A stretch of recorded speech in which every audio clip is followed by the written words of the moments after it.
एक बार एक नेता ने विधानसभा चुनावों में अपना टिकट काटे जाने पर कहा था, हम बिजली के बल्ब हैं, जब संगठन बोले चालू हम चालू हो जाते हैं, जब संगठन बोले बंद हम बंद हो जाते हैं।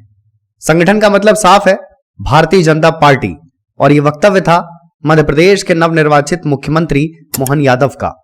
3 दिसंबर 2023 को हिंदी पट्टी के 3 बड़े राज्यों का नतीजा आया। भाजपा ने तीनों राज्यों में प्रचंड बहुमत से सरकार बनाई। यह बहुमत राजनीतिक पंडितों के अनुमान के दायरे से बाहर था और नेताओं की उम्मीद से परे। लेकिन जितनी कठिन यह विजय थी, उतना ही कठिन था राज्यों के मुख्यमंत्री का चुनाव। धीरे धीरे यह जटिल कार्य भी संपन्न हुआ और जितना चुनाव परिणामों ने चौंकाया, उतना ही चुने गए मुख्यमंत्रियों ने हैरान किया। जिन नामों का कहीं कोई जिक्र नहीं, कहीं कोई पर्ची नहीं, वही नाम पीछे की पंक्ति से उठाकर आगे रख दिए गए। राजनीतिक गलियारों में इन नामों की चर्चा भले नहीं थी, पर ठहर कर सोचने से समझ आता है कि चुने गए सभी नाम पार्टी द्वारा तय की गई लीडर की परिभाषा पर सटीक बैठते हैं। बात सिर्फ इतनी नहीं है कि चुने गए नामों में काफी कुछ समान है। सभी नामों का एक पैटर्न है जो एक जैसा भले ना हो, लेकिन हर राजनीतिक पैमाने को संतुष्ट करता है। मिसाल के लिए, जातीय समीकरण से लेकर सियासी तजुर्बे तक और विचारधारा से लेकर योग्यता तक। वीडियो में हमने यही समझने का प्रयास किया है कि भाजपा का सीएम फैक्टर है क्या, भाजपा में जितने मुख्यमंत्री चुने जाते हैं उनका कॉमन ग्राउंड क्या है, भाजपा का सीएम अन्य दलों के सीएम से कितना अलग है। योगी आदित्यनाथ से शुरू हुई अप्रत्याशित मुख्यमंत्री चुनाव परंपरा हेमंत बिस्वा शर्मा और पुष्कर सिंह धामी तक कितनी बदली और अब मध्य प्रदेश, छत्तीसगढ़, राजस्थान में कितनी मजबूत हुई। आखिर क्यों भाजपा का यह सीएम गेम हमेशा से इतना अकल्पनीय रहा है। हमने मध्य प्रदेश, छत्तीसगढ़ और राजस्थान के मुख्यमंत्रियों को अच्छे से समझा और उनके बारे में जितना पढ़ सकते थे पढ़ा। कुछ बातें निकल कर आईं, बहुत स्पष्ट तो नहीं, पर एक पैटर्न नजर आता है। सभी नामों में कुछ बातें अलहदा और कुछ समान नजर आती हैं। इन बातों का सारांश यही है कि सारे ही नेता भाजपा का लीडर होने की परिभाषा पर खरे उतरते हैं और सभी अच्छे भले होमवर्क के बाद तय किए गए हैं। यहीं से शुरू होते हैं वो पैमाने और विशेषताएं जिनसे इन मुख्यमंत्रियों का किरदार होकर गुजरता है। सबसे पहले आता है बिन नाम का कैंपेन।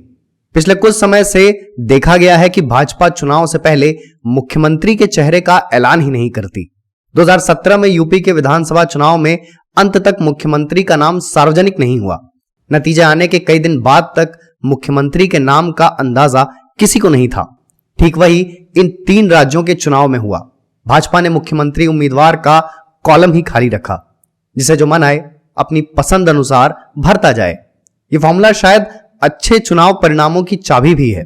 जब जब भाजपा ने कोई चेहरा आगे नहीं किया, तब तब भाजपा को अप्रत्याशित विजय हासिल हुई।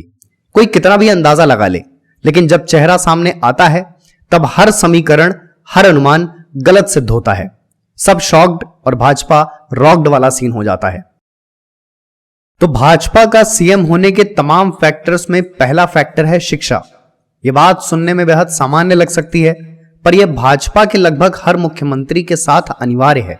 मध्य प्रदेश से ही शुरुआत करें तो मोहन यादव डॉक्टर मोहन यादव हैं। उनके पास कुल 5 डिग्री है, पीएचडी, बीएससी, एमबीए, एलएलबी और पॉलिटिकल साइंस में एमए। इनकी तरह राजस्थान के मुख्यमंत्री भजनलाल शर्मा भी ग्रेजुएट और पॉलिटिकल साइंस में पोस्ट ग्रेजुएट हैं। वहीं छत्तीसगढ़ के मुख्यमंत्री विष्णुदेव साय पर यह बात लागू नहीं होती। उनकी पढ़ाई सिर्फ 12वीं तक हुई है, पर बाकी फैक्टर्स उनके लिए पूरी तरह मुफीद हैं। असम के मुख्यमंत्री हिमांत पॉलिटिकल साइंस में ग्रेजुएट और पोस्ट ग्रेजुएट हैं। उनके पास वकालत की डिग्री भी है। इसके अलावा वो फिलॉसफी में पीएचडी होल्डर हैं। उत्तराखंड के सीएम पुष्कर सिंह धामी ने लखनऊ विश्वविद्यालय से ह्यूमन रिसोर्स मैनेजमेंट और इंडस्ट्रियल रिलेशंस में ग्रेजुएशन किया है और वकालत भी की है।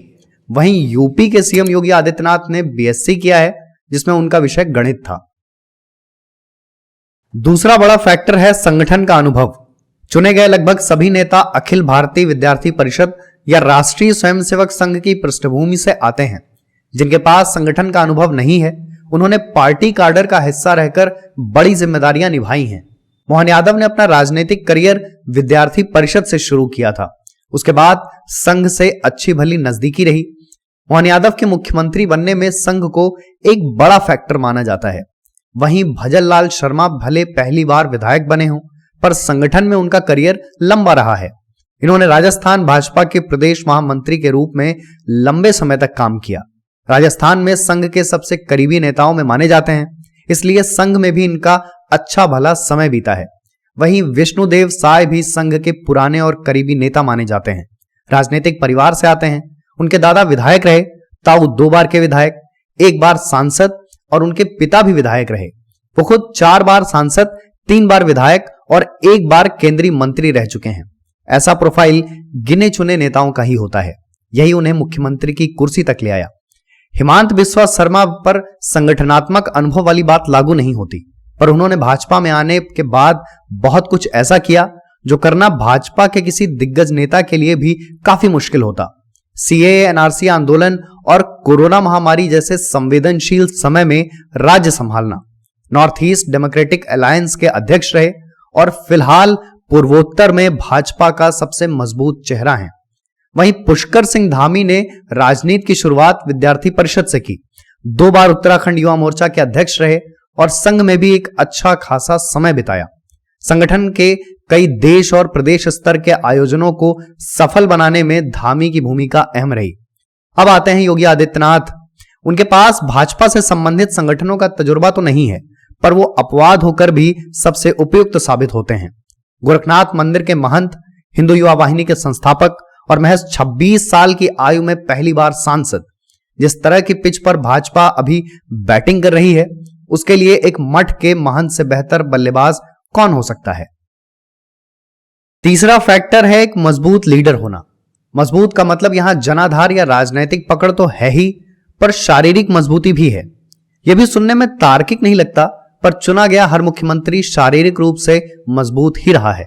मोहन यादव की कदकाठी हमने हाल फिलहाल में देखी ही है। उनका तलवारबाजी का एक वीडियो भी वायरल हो रहा है। जमीनी स्तर से आने वाले मोहन यादव मध्य प्रदेश कुश्ती एसोसिएशन के अध्यक्ष भी रह चुके हैं। इसके बाद ग्रामीण पृष्ठभूमि से आने वाले भजनलाल शर्मा भी कमजोर कहीं से नजर नहीं आते। 5 फुट 8 इंच के कद और 78 किलोग्राम वजन वाले भजनलाल शर्मा तस्वीरों में भी ठीक ठाक नजर आते हैं। इसके बाद विष्णुदेव साय खुद आदिवासी समुदाय से आते हैं, परंपराओं और रीतियों से जुड़े रहे हैं, किसान परिवार से आते हैं। उनके गांव वाले भी उन्हें एक मेहनतकश नेता की तरह पहचानते हैं। ऐसे में उनकी मजबूती में कोई संदेह नहीं रह जाता। फिर आते हैं हिमांत बिस्वा शर्मा। उनकी छवि और शरीर दोनों मजबूत नजर आते हैं। वो भी खेल कूद के शौकीन रहे हैं। Assam hockey association, Assam badminton association के प्रेसिडेंट रहे और असम क्रिकेट एसोसिएशन के वाइस प्रेसिडेंट रहे। इसके बाद पुष्कर सिंह धामी भी इन नेताओं से बहुत अलग नहीं है। वो शुरुआती दिनों से मेहनती रहे। साइकिल से स्कूल जाने वाले धामी एनसीसी कैडेट रहे। इसके अलावा स्काउट गाइड और एनएसएस का भी हिस्सा रहे। और इसके बाद योगी आदित्यनाथ इन नेताओं से भले थोड़ा अलग नजर आते हैं, पर उनकी मजबूती अलग मायनों में इन नेताओं से कहीं बढ़कर है।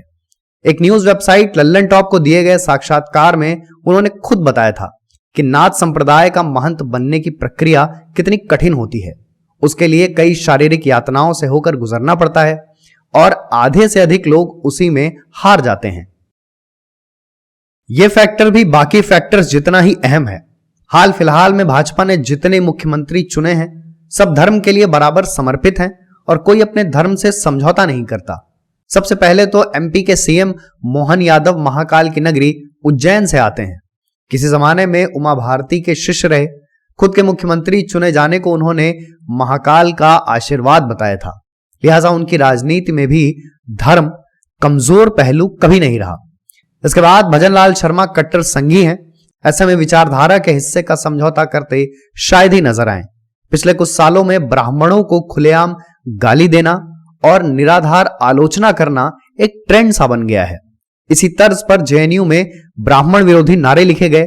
ऐसा माहौल बन गया था कि कोई पार्टी किसी ब्राह्मण चेहरे को आगे करने का खतरा मोल लेने के लिए तैयार नहीं थी, पर भाजपा ने यह स्टीरियोटाइप भी तोड़ा, देश के एक बड़े राज्य की कमान भजनलाल शर्मा के हाथ देकर।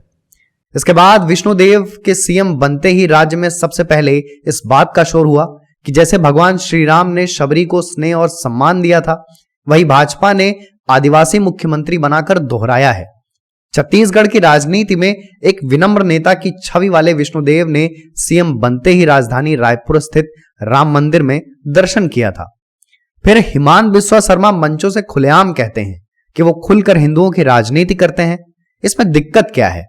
हिंदू धर्म पर कोई विवादित बयान आने पर हिमांत बिस्वा शर्मा की तरफ से जवाब जरूर आता है, चाहे कटाक्ष हो या व्यंग।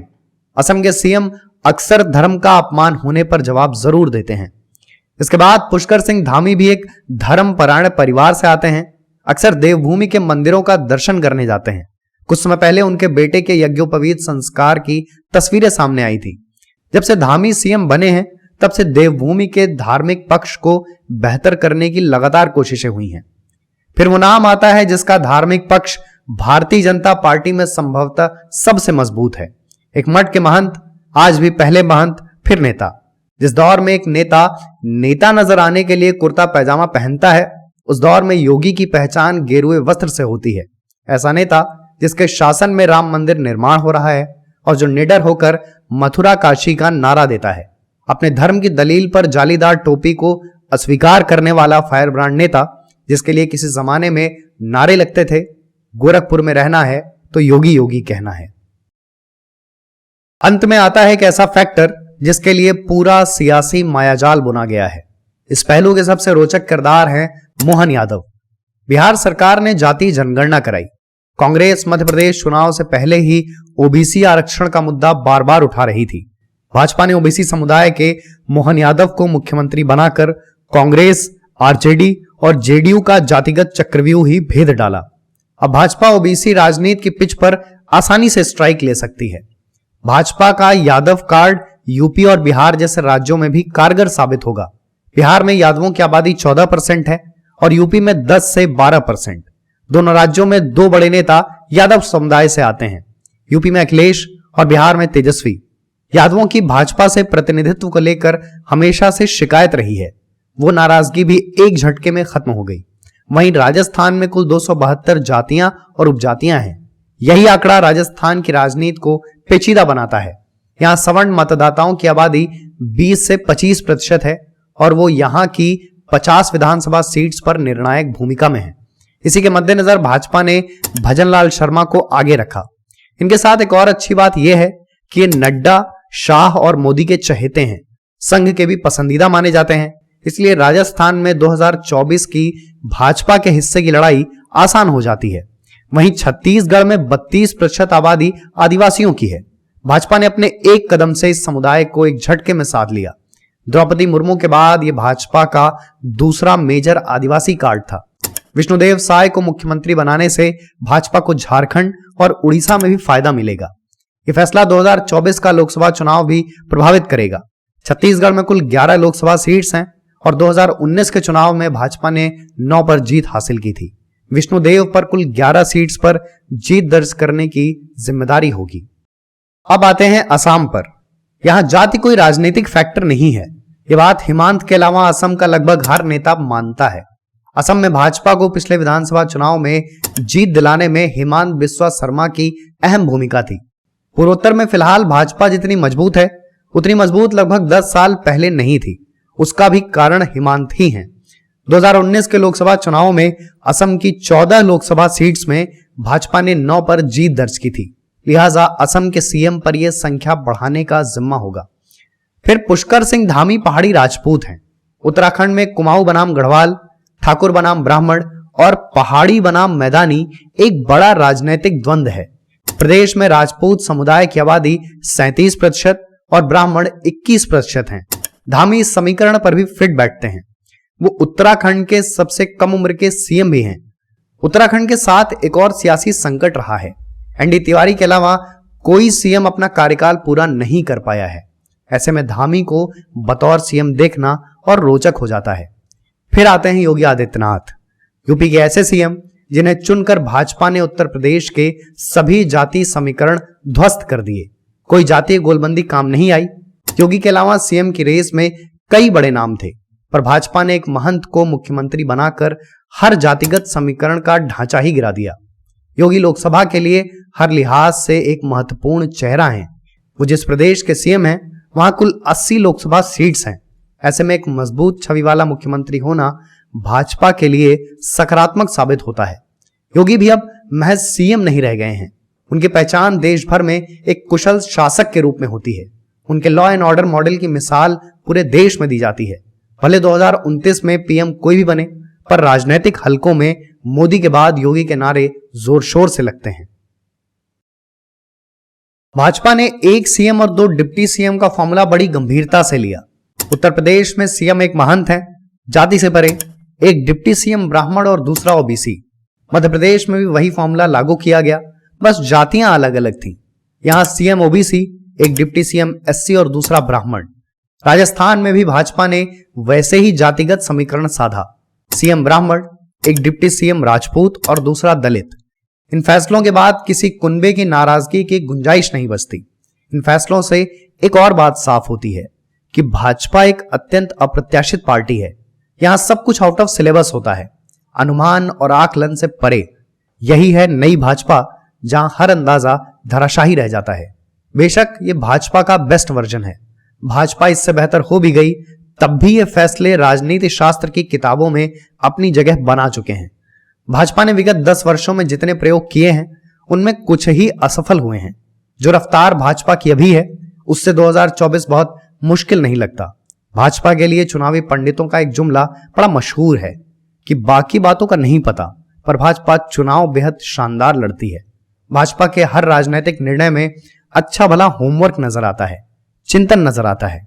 फिलहाल भाजपा ने जिस तरह से लड़कर जीत दर्ज की है, वो अविश्वसनीय था, पर जैसा कि हमने पहले कहा है कि यह नई भाजपा है, जिसके लिए सभी को 2024 में अच्छे से तैयार रहना होगा।